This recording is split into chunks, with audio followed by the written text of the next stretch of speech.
When something is important enough, you do it even if the odds are not in your favor. I think it is possible for ordinary people to choose to be extraordinary. If you get up in the morning and think the future is going to be better, it is a bright day. Otherwise, it's not.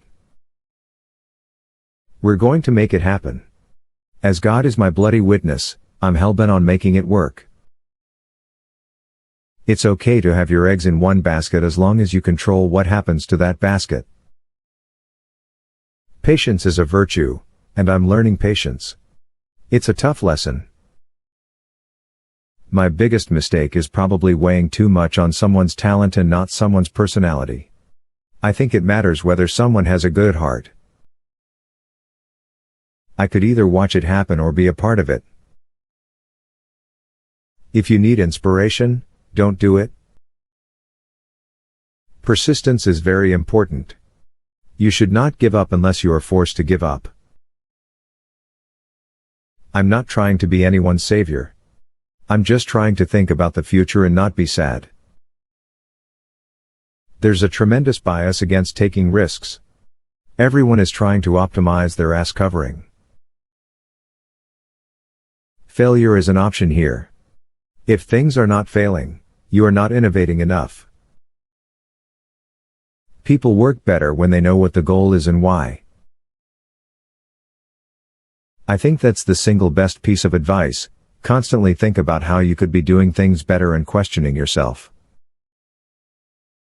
I don't think it's a good idea to plan to sell a company. I wouldn't say I have a lack of fear. In fact, I'd like my fear emotion to be less because it's very distracting and fries my nervous system. You want to be extra rigorous about making the best possible thing you can. Find everything that's wrong with it and fix it. It's very important to like the people you work with, otherwise life, and your job is going to be quite miserable. Life is too short for long-term grudges. Being an entrepreneur is like eating glass and staring into the abyss of death. You get paid in direct proportion to the difficulty of problems you solve. Starting and growing a business is as much about the innovation, drive, and determination of the people behind it as the product they sell. If humanity doesn't land on Mars in my lifetime, I would be very disappointed. I think it's very important to have a feedback loop, where you're constantly thinking about what you've done and how you could be doing it better. If something is important enough, even if the odds are against you, you should still do it. You should take the approach that you're wrong. Your goal is to be less wrong. I'm interested in things that change the world or that affect the future in wondrous, new technology where you see it, and you're like, wow, how did that even happen? How is that possible? Brand is just a perception, and perception will match reality over time. I don't create companies for the sake of creating companies, but to get things done. Physics is a good framework for thinking. Boil things down to their fundamental truths and reason up from there. Some people don't like change, but you need to embrace change if the alternative is disaster. When Henry Ford made cheap, reliable cars, people said, "Nah, what's wrong with a horse?" That was a huge bet he made, and it worked. There are really two things that have to occur in order for a new technology to be affordable to the mass market. One is you need economies of scale. The other is you need to iterate on the design. The first step is to establish that something is possible, then probability will occur. I always have optimism, but I'm realistic.